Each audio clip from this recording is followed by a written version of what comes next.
بسم اللہ الرحمن الرحیم۔ نحمده ونصلي ونسلم على رسوله الکریم اما بعد۔ عزیز طلبہ اکرام، اللہ تعالیٰ سے امید ہے کہ آپ تمام احباب خیر و عافیت سے ہوں گے۔ آج سبق نمبر 131 ہے، اور آج کے سبق میں شفع کے بطلان کی صورتیں پڑھ رہے ہیں۔ ہم جانیں گے کہ وہ کون سی چیزیں ہیں جن سے شفع باطل ہو جاتا ہے، شفع کا حق نہیں رہتا انسان کے پاس، اور اسی کے ساتھ ہم کچھ متفرق مسائل کے اندر بات کریں گے آج کہ کن لوگوں کے لیے شفع کا حق ہے اور کن کے لیے شفع کا حق نہیں ہے۔ اسی طریقے سے ہم بات کریں گے کہ اگر شفع کی زمین یا شفع کا مکان جس کے اوپر آپ نے شفع کرنا ہے اس کو مشفوعہ بھی کہہ سکتے ہیں، وہ مشفوعہ مکان یا مشفوعہ پلاٹ اگر غیر متقوم چیز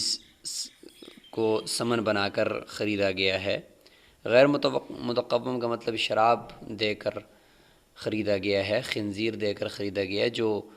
ہمارے ہاں وہ مال نہیں ہے، متقوم نہیں ہے، مال متقوم نہیں ہے، یعنی جس کی کوئی قیمت لگائی جاتی ہو، تو پھر کیا کریں گے؟ تو اس صورت میں جب شفیع شفع کرے گا، اگر وہ شفیع مسلمان ہے تو کیا وہ خمر دے کر ہی اس کو لے گا؟ کیونکہ مشتری نے تو خمر یعنی شراب دے کر لیا ہے اور خنزیر دے کر لیا ہے، تو کیا شفیع بھی ایسا کرے گا یا اس کے لیے کوئی اور حکم ہوگا؟ تو اس طرح کی چیزیں انشاءاللہ آج ہم دیکھیں گے اور سمجھیں گے۔ تو سب سے پہلے بات کریں گے ہم ان 4 چیزوں سے متعلق جن سے شفع باطل ہو جاتا ہے، یعنی اگر وہ 4 کام شفیع اگر کرے یا ان میں سے کوئی ایک کام وہ کر لے تو اس کا شفع کا حق ساقط ہو جائے گا، آئندہ کے لیے پھر وہ شفع کا حق نہیں حاصل کر سکے گا۔ سب سے پہلی چیز جس کی طرف ہم جاتے ہیں وہ ہے طلب مواسبت کا نہ کرنا۔ سب سے پہلی طلب مواسبت کا معنی اچھلنا، کودنا، یعنی جب ہی پتہ چلا کہ آپ کے قریب میں فلاں بندے نے گھر خرید لیا ہے تو اسی وقت مجلس کے اندر اچھل کر طلب کر دینا کہ میں نے اس گھر کے اوپر شفع کرنا ہے، اس کو کہتے ہیں طلب مواسبت۔ اگر طلب مواسبت نہیں کی اور اس کے بعد پھر طلب اشاہاد جس کو کہتے ہیں گواہ جا کر بنانا، یہ نہیں کیا تو اس کو شفع کا حق آئندہ کے لیے پھر نہیں ہوگا، ہمیشہ کے لیے ساقط ہو جائے گا۔ دیکھیں وَإِذَا تَرَكَ الشَّفِيعُ الْإِشْهَادَ حِينَ عَلِمَ بِالْبَيْعِ، اور جب شفیع نے طلب مواسبت یعنی اشہاد یہاں پہ گواہ بنانا، یہ وہ پہلے طلب مواسبت ہے کہ جب مجلس میں تھا تو اگر کوئی سامنے موجود تھا تو اس کو گواہ بنانا ضروری تھا، تو اگر اس کو اس نے ترک کر دیا اور اگر کوئی بھی نہیں تھا تو اللہ کو گواہ بنا لیتا، اللہ تعالیٰ کو کہتا ہے کہ اے اللہ کوئی بھی نہیں سن رہا لیکن میں تجھے سنا رہا ہوں کہ میں نے گواہی میں جو ہے یہ اس گھر کے اوپر میں نے شفع کرنا ہے۔ حین علم بالبیع، جب اس کو بے کا پتہ چلا تھا۔ وَهُوَ يَقْدِرُ عَلَى ذَلِكَ، یہ بھی بنیادی شرط ہے کہ اس کو اس کے اوپر قدرت بھی تھی کہ وہ طلب مواسبت کر سکتا تھا۔ جب اس کو پتہ چلا کوئی اور رکاوٹ نہیں تھی، لہٰذا یہاں سے پتہ چلا کہ اگر طلب مواسبت میں کوئی رکاوٹ تھی تو کوئی بھی رکاوٹ ہو، بولنے کے متعلق رکاوٹ ہو، یا اس قیمت پوچھ رہا تو قیمت کسی نے نہیں بتائی، یا پوچھ رہا تھا کہ کس نے خریدا ہے کس نے نہیں خریدا، اس کی پوری معلومات اس کو نہیں مل رہی تھی، وہ معلومات میں ہی لگا ہوا تھا مجلس کے اندر، تو پھر اس سے شفع کا حق باطل نہیں ہوگا۔ ہاں قدرت تھی، سب کچھ اسباب موجود تھے، پھر بھی نہیں کی، بطلت شفاعتہ، اس کا شفع باطل ہو جائے گا۔ یہ ہے جی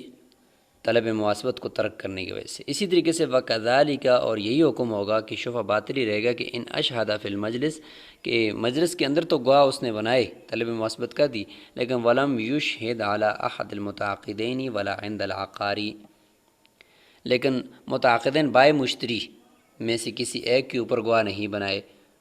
اور زمین کے اوپر جا کر گواہ نہیں بنائے۔ ہم نے کہا تھا نا کہ طلب مواسبت کی فوراً بعد طلب اشاعت کرنی تھی، طلب تقریر بھی اس کو کہا جاتا ہے۔ تقریر کا معنی بات کو پکا کرنا، تو بات کو پکا کرنے کے لیے زمین کے اوپر یا بائے مشتری میں سے کسی ایک کے اوپر جا کر گواہ بھی بنانے تھے کہ تم لوگ گواہ رہنا اس نے زمین بیچی ہے یا اس نے زمین خریدی ہے۔ ان میں سے اگر اس نے دو کام میں سے کوئی ایک کام نہیں کیا تو بھی اس کا شفع باطل ہو جائے گا۔ یہ ہو گیا جی پہلی صورت جس سے شفع باطل ہو جاتا ہے۔ اب چلتے ہیں دوسری صورت کی طرف جس کو ہم کہہ سکتے ہیں رشوت لینا، اخذ الرشوہ۔ وہ یہ ہے کہ وَإِنْ صَالَحَ مِنْ شُفْعَتِهِ عَلَى عِوَضٍ، اگر اس نے کوئی عوض لے کر اپنے شفع کے حق کے اوپر صلح کر لیا ہے کہ میں شفع کا جو میرا حق ہے میں نہیں استعمال کروں گا اگر آپ مجھے اتنے رشوت دیتے ہیں، مشتری کو کہہ دیا یا بائے کو کہہ دیا، اخذہ، ایسا عوض جو اس نے لے لیا ہے، بطلت الشفعۃ، شفع باطل ہو جائے گا، کیونکہ یہ رشوت ہے اور حق مجرد ہے، حق مجرد یعنی نیچے کسی محل کے اوپر پختہ حق نہیں ہے اس کا، بلکہ یہ ایک مجرد حق ہے جو نظر آنے والا نہیں ہے۔ تو حقوق مجردہ کی بے اس طریقے سے یا اس کو رشوت کے طور پر دے کر ان کو بیچ دینا یہ جائز نہیں ہوتا۔ حقوق مجردہ چونکہ سامنے کوئی چیز ہے ہی نہیں ہے تو کس چیز کو بیچ رہے ہیں آپ، تو اس لیے یہ باطل ہو جائے گا، شفع کا حق بھی باطل ہوگا کیونکہ رشوت لے لی ہے اور رشوت کھانا جائز بھی نہیں ہے، لہٰذا وَيَرُدُّ الْعِوَضَ، لہٰذا عوض کو واپس کر دے گا، عوض بھی واپس کرے گا، شفع کا حق بھی ختم ہو جائے گا کیونکہ رشوت لے لی اس نے۔ دو ہو گئی جی۔ تیسرا ہے جی کہ شفیع مر جائے شفع کا فیصلہ کرنے سے پہلے پہلے، شفیع مر جائے شفع کا فیصلہ کرنے سے پہلے پہلے،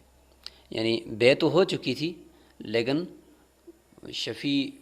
کے لیے شفع کا فیصلہ قاضی نے ابھی تک نہیں کیا، اس سے پہلے پہلے وہ مر گیا تو بھی شفع ساقط ہو جائے گا۔ دیکھیں وَإِذَا مَاتَ الشَّفِيعُ، شفع کرنے والا مر گیا، بطلت شفعتہ، اس کا شفع باطل ہو جائے گا۔ تو یہاں پہ مرنے سے مراد وہ والا مرنا ہے، یعنی اس وقت مرنا ہے کہ جب تک اس کے لیے شفع کا فیصلہ نہیں ہوا۔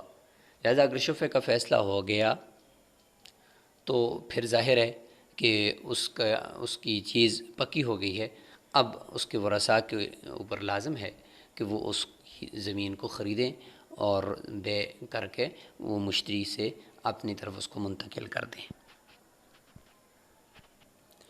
اسی کے برعکس ایک بتا رہے ہیں مسئلہ کہ کیا مشتری یا بائے میں سے کوئی مر جائے تو شفع پھر بھی باطل ہو جائے گا؟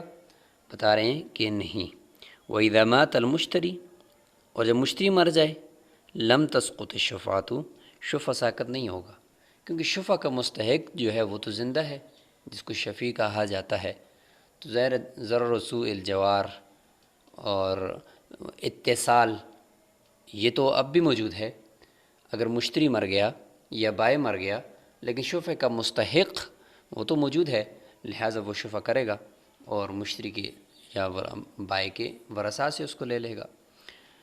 وَإِنْ بَاعَ الشَّفِيعُ، یہاں تک بات ہو گئی تھی تیسرے یعنی مبطل کی جو شفع کے حق کو باطل کر دیتا ہے، شفیع کا شفع کے فیصلے سے پہلے پہلے مر جانا۔ اب آتے ہیں چوتھے کی طرف کہ شفیع کا جو گھر متصل تھا، شفیع کا جو پلاٹ متصل تھا وہ خریدی ہوئے پلاٹ یا گھر کے ساتھ، تو شفیع نے اپنا وہ پلاٹ ہی بیچ دیا یا شفیع نے اپنا وہ گھر کا حصہ ہی فروخت کر دیا، تو ظاہر ہے شفع کی حکمت یہ تھی دفع الضرر سوء الجوار، یعنی پڑوسی کے برے پڑوسی کا جو ضرر ہوتا ہے اس کی وجہ سے آنے کا امکان ہوتا ہے اس کو دور کرنا، اور اس کا جو سبب تھا وہ ہمیشہ کے لیے اس کا اتصال تھا۔ تو جب اپنی ملکیت کو ہی وہاں سے فروخت کر دی تو وہ اتصال ہی نہیں رہا، تو پھر پڑوس بھی نہیں رہا، لہٰذا شفع کی حکمت، علت، سبب سب کچھ ختم ہو گئے تو شفع بھی باطل ہو جائے گا۔ اس لیے فرمایا کہ وَإِنْ بَاعَ الشَّفِيعُ مَا يَشْفَعُ بِهِ، شفیع نے مشفوع بِهِ مکان کو بیچ دیا جس کی وجہ سے وہ شفع کر رہا تھا، جس کے اتصال کی وجہ سے وہ شفع کا حق اس کو ملا تھا، وہی اس نے بیچ دیا۔ کب بیچا ہے؟ قبل ان یقضی لہ بالشفعۃ، اس کے لیے شفع کا فیصلہ ہونے سے پہلے پہلے، لہذا اگر فیصلہ ہونے کے بعد اس نے بیچا ہے تو پھر تو کوئی بات نہیں ہے، ظاہر ہے کہ فیصلہ ہو چکا تھا، اب تو اس نے خریدنا ہے مشفوع مکان کو۔ لیکن یہ وہ صورت ہے کہ جس میں اس نے شفع کا فیصلہ ہونے سے پہلے پہلے بیچ دیا، تو بطلت شفعتہ، کیونکہ شفع کا سبب نہیں رہا لہذا شفع بھی نہیں رہا، شفع باطل ہو جائے گا۔ تو یہ چار وہ چیزیں ہیں جن سے شفع کا حق باطل ہو جاتا ہے، اس کے بعد پھر شفع کا حق شفیع کو نہیں رہتا۔ اب اس کے بعد آگے ہم چلتے ہیں کہ چار ایسے ہیں کہ جن کو شفع کا حق نہیں ہے، وہ شفع نہیں کر سکتے۔ ان میں سے اب ہم چلتے ہیں سب سے پہلے کی طرف، جس کا نام ہے وکیل البائع، یعنی پلاٹ کو بیچنے کے لیے آپ کے پڑوس میں آپ کے پڑوسی نے یا آپ کے شریک فی نفس المبیع یا شریک فی حق المبیع نے کسی تیسرے آدمی کو وکیل بنا دیا کہ تم میرے اس پلاٹ کو فروخت کرو، لہٰذا وہ جو وکیل بن کر اس کے پلاٹ کو فروخت کرے گا تو وہی وکیل اسی پلاٹ کے اوپر شفع نہیں کر سکتا۔ دیکھیں، وکیل البائع، بائع کا وکیل، اذا باع، جب وہ اس پلاٹ کو بیچ دے، وہو الشفیع، درا حال ہے کہ وہ ہی شفیع بھی ہو، ساتھ ساتھ وہی شفع کرنے والا ہو، تو کیا اس کو شفع کا حق دیں گے؟ تو فرماتے ہیں کہ نہیں، اس کو شفع کا حق نہیں ہوگا۔ فلا شفعۃ لہ، اس کو شفع کا حق نہیں ہوگا۔ وکذالک، اور اسی طریقے سے ان ضمن الشفیع الدرک، شفیع اگر ضمان درک کا ضامن ہو جائے عن البائع، بائع کی طرف سے، تو پھر بھی اس کے لیے شفع نہیں ہوگا۔ ضمان درک کہتے ہیں کہ شفیع یا کوئی تیسرا آدمی مشتری کو کہتا ہے کہ تم اس پلاٹ کو خریدو، تم اس چیز کو خریدو، بائع کی طرف سے اس کے اندر کسی قسم کی اگر کوئی ذمہ داری بائع پر عائد ہوئی، یعنی مبیع کا قبضہ نہ دینے میں یا کوئی اور خرابی کرنے میں یا کوئی اور دھوکہ دینے میں، جس قسم کا بھی نقصان آپ کو آیا تو اس کا ضامن میں خود ہوں گا۔ یہ بائع کی طرف سے ذمہ داری اٹھانا ہے تیسرے آدمی کا مشتری کے سامنے، تو مشتری کو اعتماد بڑھا، اسی کے اعتماد پر اس نے اس چیز کو خرید لیا، تو اس کو کہتے ہیں ضمان درک، یعنی ادراک، جو کچھ بھی ادرکہ کا، ما ادرکہ کا، جو بھی آپ کو اس میں کچھ نقصان پہنچا تو میں اس کا ضامن ہوں۔ تو یہاں پر دیکھیں، بائع کا جو وکیل ہے وہ دوبارہ شفع نہیں کر سکتا۔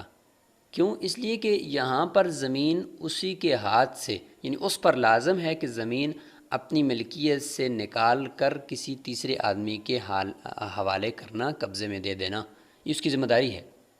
لہٰذا وہی آدمی اگر اس نے شفع کرنا بھی تھا تو جس وقت اس کو وکیل بنایا تھا کہ اس زمین کو فروخت کرو، تو اس وقت ہی کہتا کہ بھائی زمین کو میں لیتا ہوں نا، میں کسی اور کو کیوں دوں؟ تو یہ جب پہلے سے اپنے، یعنی اس کے اوپر جب یہ لازم ہو گیا ہے کہ اس نے زمین کو نکال کر اپنی ملکیت سے، چونکہ یہ وکیل ہے بائع کا اور آگے مشتری کے حوالے کرنی ہے، تو یہی اسی زمین کو شفع کے ذریعے سے واپس نہیں لے سکتا، کہ جو چیز اس کے اوپر ڈیپینڈ کرتی ہے کہ اسی نے ہی کرنی ہے، تو وہ اسی چیز کو توڑ نہیں سکتا جو کام اس نے خود کرنا ہے۔ تو اس نے آگے جا کر جب کسی کو دینی ہے تو یہی بندہ شفیع بن کر اس بے کو توڑ نہیں سکتا، اس کو واپس نہیں کر سکتا۔ یہ بات یاد رکھیں، کیونکہ اسی وقت ہی بتا دیتا کہ میں لیتا ہوں۔ جب اس کو پتہ چل گیا تھا کہ یہ فروخت ہو رہا ہے پلاٹ، تو اس نے یہ کہنا کہ بھئی پہلے چلو میں کسی کو دے دوں گا، بے ہو جائے گی پھر میں شفع کر دوں گا، ایسا نہیں کر سکتا یہ، کیونکہ اس کی ملکیت، اس نے خود اپنی ملکیت سے چیز کو نکالا ہے۔ اس کے برعکس دیکھیں، وکیل المشتری، مشتری کا وکیل اگر ہو، کسی آدمی نے پلاٹ کو خریدنے کے لیے اپنا وکیل بنا دیا، آپ کے پڑوس میں کسی آدمی نے پلاٹ خریدنا تھا آپ کے شریک سے، آپ کے پڑوسی سے، اس خریدار نے کسی کو وکیل بنا دیا کہ ایسا کریں، آپ اس پلاٹ کو خرید کر مجھے دے دیں۔ تو اس وکیل نے، مثال کے طور پر زید کا وکیل عمر تھا، تو اس عمر نے کہا کہ چلو ایسا کر لیتے ہیں کہ یہ خریداری کر لیتے ہیں، تو خریداری کرنے سے پلاٹ تو میری ہی ملکیت میں آئے گا نا، تو بے ہو جائے گی۔ جب بے ہوگی تو بے فوراً موکل کے لیے ہی ہوگی، تو موکل کے لیے بے پکی ہو جائے گی۔ اب میرے لیے اس پہ شفع کرنا جو ہے وہ اس کا جواز بن جائے گا کہ اچھا یہ تو بے ہو چکی، اب میں شفع کر کے اس پلاٹ کو خود خریدتا ہوں، تو وہ شفع کر سکتا ہے۔ اذا ابتاع،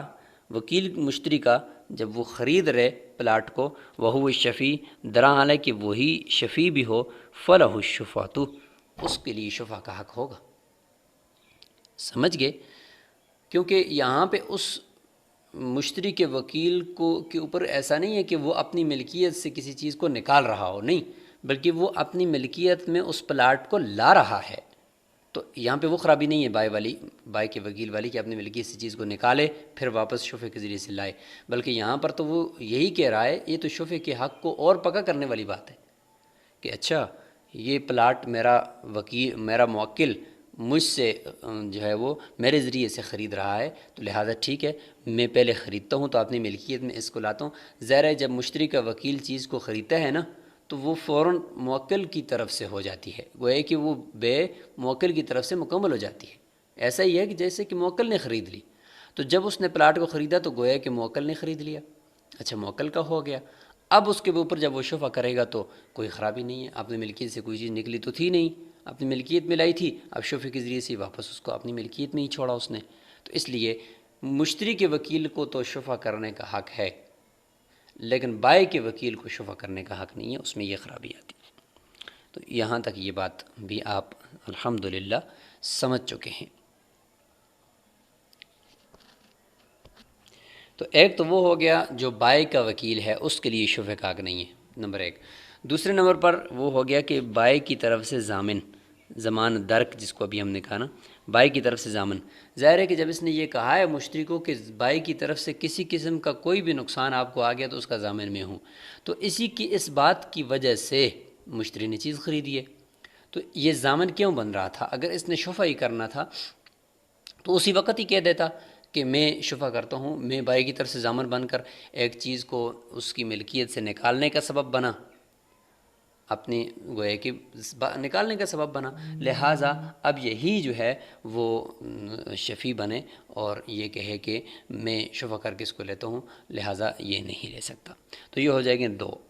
اب چلتے ہیں تیسری کی طرف، وَمَنْ بَاعَ بِشَرْطِ الْخِيَارِ، اگر کوئی خیار شرط کے ساتھ چیز کو فروخت کر رہا ہے،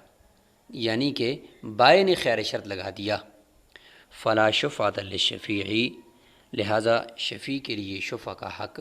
نہیں ہوگا۔ کیوں؟ ہم نے پڑھا ہے کتاب البیوع کے اندر کہ بائع کا خیار شرط لگانا یہ مبیع کو اس کی ملکیت سے نکلنے سے منع کرتا ہے۔ بائع نے خیار لگایا کہ مجھے 3 دن سوچنے کا موقع دے دیں، ابھی تک میں نہیں بیچتا ہوں، ٹھیک ہے بیچ دوں گا لیکن 3 دن تک مجھے ذرا مشورہ کرنے دیں، تو یہ خیار شرط بائع نے لگایا ہے، تو بائع یہ چاہتا ہے نا کہ میری ملکیت سے فی الحال چیز نہیں نکلنی چاہیے، لہذا اس صورت میں اگر خیار شرط کے ساتھ بے ہوئی ہے تو بے صحیح تو ہے لیکن بے ابھی تک لازم نہیں ہوئی، لہذا شفیع شفع نہیں کر سکتا۔ فَإِنْ أَسْقَطَ الْبَائِعُ الْخِيَارَ، پس اگر بائع نے اپنے خیار شرط کو 3 دن کے اندر ساقط کر دیا تو فوراً شفع کا حکم آ جائے گا، سبب پایا گیا اور شرط پائے گی، بے مکمل ہو گئی ہے، وجبت الشفعۃ، شفع واجب ہو جائے گا۔ اچھا اسی کے برعکس دوسرا مسئلہ بھی دیکھ لیں کہ وہ ان اشترى بشرط الخیار، کہ جب خیار شرط کے ساتھ کسی نے کوئی چیز خرید لی، مطلب یہ ہے کہ یہاں پہ مشتری نے خیار لگا دیا، بائع کی طرف سے خیار شرط نہیں ہے، مشتری کا خیار ہے، تو مشتری کا خیار ہم نے پڑھا تھا کہ بائع کی ملکیت سے چیز کے نکلنے کو منع نہیں کرتا، بائع تو کہہ رہا میں تو بیچ رہا ہوں، آپ کی مرضی، آج لے کر جاؤ، کل لے کر جاؤ، پرسوں لے کر جاؤ، مشتری کہتا ہے کہ تھوڑا مجھے سوچنے دیں، تو بائع کی ملکیت سے تو چیز نکل آتی ہے نا، ہم نے پڑھا تھا وہاں پہ کچھ اختلاف بھی تھا، آپ وہاں پہ دیکھ لیں۔ تو بائع کی ملکیت سے جب نکل جائے گی تو ظاہر ہے کہ بائع کی ملکیت سے نکل جانا ہی شفع کے لیے کافی ہے نا، کہ شفع ہو گیا کہ بائع کی ملکیت سے چیز نکل آئی ہے، لہذا وجبت الشفعۃ، شفع واجب ہو جائے گا۔ تو یہ ہوگی تیسری چیز کہ خیار شرط اگر لگا دی جائے تو اس صورت میں پھر شفیع کو شفع کا حق نہیں ہوتا۔ چوتھی چیز کی طرف بڑھتے ہیں، وہ ہے فاسد بے ہوئی ہے، بے تو ہوئی ہے لیکن بے فاسد ہوئی ہے، تو کیا پھر بھی شفیع کو شفع کا حق ہوگا؟ تو ہم نے پہلے پڑھا ہے کہ بے صحیح ہو جانا پہلے یہ بنیادی شرط ہے، جب تک بے صحیح نہیں ہوئی، کیونکہ بے فاسد کے اندر تو ٹھیک ہے مشتری کی ملکیت میں چیز آ جاتی ہے اگر اس نے اس کے اوپر قبضہ کر دیا اور مال ہے، لیکن اس کے باوجود حکم یہ ہوتا ہے ساتھ ہی کہ اس کو واپس کرنا ہے، اس بے کو فسخ کرنا ہے، ناجائز بے ہے، تو ناجائز بے کو ختم کرنا ہوتا ہے تو پھر شفع بھی اس کے اوپر نہیں ہوگا۔ وَمَنِ ابْتَاعَ دَارًا، اگر کسی نے گھر خریدا شراءً فاسداً، شرائے فاسد کے طور پر، فَلَا شُفْعَةَ فِيهَا، لہٰذا اس کے اندر کسی قسم کا شفع کا حق نہیں ہوگا۔ کیوں؟ اس لیے کہ وَلِكُلِّ وَاحِدٍ مِّنَ الْمُتَعَاقِدَيْنِ الْفَسْخُ، کیونکہ بائع مشتری میں سے ہر ایک کے اوپر لازم ہے کہ وہ اس کو فسخ کریں، بے کو ختم کرنا ہے۔ فَإِن سَقَطَ الْفَسْخُ، پس اگر ایک صورت ہم نے پڑھی تھی کہ اس میں بے فسخ ہو جائے، بے کا یعنی فسخ کرنا ساقط ہو جائے. کیسے کہ ہم نے کہا تھا کہ اگر مشتری اسی ناجائز بے کے اندر مشتری نے مبیع کو آگے کسی پر فروخت کر دیا، تو اب یہ ہے کہ وہ بے فاسد تو تھی لیکن اب نافذ ہو چکی ہے، کیونکہ تیسرے بندے کا حق اس کے ساتھ متعلق ہو گیا، اب ختم نہیں کر سکتے. تو وجبت الشفعۃ، اب شفع ہوگا. کیوں؟ اس لیے کہ اب تو وہ معنی ختم ہو گیا کہ جس میں فسخ کرنے کی جو بات تھی وہ تو ختم ہو گیا. تو یہ ہیں جی 4 چیزیں، 4 لوگ جن کے لیے شفع کا حق نہیں ہے. مثال کے طور پر وکیل البائع یا ضامن البائع، یا خیر شرط کے ساتھ بیچنا، بائع کا خیر شرط، اور چوتھی چیز شرائع فاسد کے ساتھ چیز کو خریدنا. تو ان 4 چیزوں میں شفع کا حق پھر نہیں ہوگا. آخر میں بات کر لیتے ہیں کہ گار جو آپ کے قریب میں فروخت ہوا ہے وہ خمر یا خنزیر یا مال غیر متقوم، یعنی ہمارے شریعت میں مال ہی نہیں ہے، تو اس کے ساتھ وہ بکا ہے، ثمن وہ مال غیر متقوم بنا ہے. تو اگر شفیع اگر غیر مسلم ہے تو ظاہر ہے پھر وہ مال غیر متقوم بھی دے سکتا ہے، ٹھیک ہے. لیکن اگر شفیع مسلمان ہے تو پھر تو ظاہر مال غیر متقوم تو اس کو دینا یا لینا جائز نہیں ہے. تو اب پھر وہ کیا کرے گا تو دیکھتے ہیں. وَإِذَا اشْتَرَى الذِّمِّيُّ، اور جب ذمی یعنی غیر مسلم جو آپ کے ملک میں رہ رہا ہے ٹیکس دے کر، دارن وہ گھر خریدے، بخمرن شراب دے کر، خنزیرن یا خنزیر دے کر، وَشَفِيعُهَا ذِمِّيٌّ، اور اس حال میں کہ اس کا شفع کرنے والا بھی غیر مسلم ہے، ذمی ہے، اخذها بمثل الخمری، ظاہر ہے کہ وہ دے سکتا ہے شراب، تو لہٰذا وہ دیتے ہوئے بھی شراب کی مثل دے گا. وقیمت الخنزیری، اور خنزیر کی قیمت دے دے گا، چونکہ شراب مثلی چیز ہے، اسی کی مثل مل سکتی ہے تو اس کی مثل ہی دے گا. اور خنزیر چونکہ جانور ہے اس کی ہی سے وہ سلیکٹ ہو سکتا ہے، اس کے علاوہ اور اس کی کوئی صورت نہیں ہے، تو اس کی وہ قیمت ہی دے گا. تو اس طریقے سے وہ خرید لے گا. اسی کے برعکس وَإِنْ كَانَ شَفِيعُهَا مُسْلِمًا، اور اگر اس کا شفع کرنے والا مسلمان ہے، اخذها بقیمت الخمری والخنزیری، تو پھر مسلمان تو چونکہ شراب کے تملیک اور تملک دونوں کے اوپر وہ قادر نہیں ہے اور اس کے لیے جائز نہیں ہے، لہٰذا وہ شراب کی بھی قیمت، جتنی شراب تھی اس کی قیمت دے کر، اور جتنا خنزیر جتنی کا تھا اس کی قیمت دے کر وہ اس پلاٹ کو خریدے گا. آخر میں فرمایا وَلَا شُفْعَةَ فِي الْحِبَةِ، ہبہ کے اندر شفع نہیں ہے. کیوں؟ اس لیے کہ ہبہ بے تو نہیں ہے، ہم نے کہا کہ بے ہو جائے، یہ بنیادی شرط ہے، یا کم از کم بے کی طرح کا کچھ کام ہو جائے کہ مطلب کوئی چیز عوض کے بدلے میں گئی ہے اور اس کے عوض میں کوئی چیز مالک نے حاصل کی ہے، مطلب پلاٹ جو گیا ہے بکا ہے یا پلاٹ دیا گیا ہے دوسرے بندے کو، اس کا عوض حاصل کیا ہے. تو ہبے کے اندر تو چونکہ گفٹ ہوتی ہے تو گفٹ تو فری میں ہوتی ہے نا، تو لہٰذا اس کے بدلے میں کوئی چیز تو لی نہیں جاتی. تو شفع پھر ایسے گھر کے اوپر نہیں ہو سکتا جو کسی کو آپ کے شریک نے یا آپ کے پڑوسی نے کسی کو گفٹ کر دیا ہے. ہاں الا ان تکون بعوض مشروط، الا یہ کہ وہ ہبہ ایسا ہوا ہے کہ شروع سے ہی اس کے اندر شرط لگائی گئی ہے عوض کی، کہ میں یہ چیز آپ کو گفٹ کرتا ہوں لیکن اس کے بدلے میں آپ نے مجھے وہ فلاں چیز گفٹ کرنی ہے یا فلاں چیز دینی ہے. تو اس کا مطلب یہ ہوا کہ یہ ابتداءً تو گفٹ ہے لیکن امتحان یہ بے ہے کہ اگلا بندہ آپ کو اس کے عوض میں کچھ چیز دے گا، تو یہ تو بے ہوگی. تو لہٰذا یہ بے کا معنی یہاں پہ پایا گیا مبادلۃ المال بالمال بالتراضی، لہٰذا ایسے گھر کے اوپر شفع ہو سکتا ہے. تو آج ہم نے جو چیزیں پڑھی اس میں دو تین سوالات بنا لیتا ہوں. آج کے سبق کے اندر سب سے پہلا سوال یہ ہے کہ وہ 4 چیزیں ذکر کریں جن کے ذریعے سے شفع باطل ہو جاتا ہے. سوال نمبر 2، وہ 4 چیزوں کا ذکر کریں کہ جن کی وجہ سے شفع نہیں، جو چیزیں اگر پائی جائیں تو اس کی وجہ سے شفیع شفع نہیں کر سکتا. یہ سوال نمبر 2 ہے. اور سوال نمبر 3 یہ ہے کہ مال غیر متقوم اگر ثمن بن گیا تو اس صورت میں شفیع ذمی اگر ہو، غیر مسلم ہو، تو وہ کس طرح خریداری کرے گا. یا شفیع مسلمان ہے تو وہ کس طرح خریداری کرے گا۔ السلام علیکم ورحمۃ اللہ وبرکاتہ۔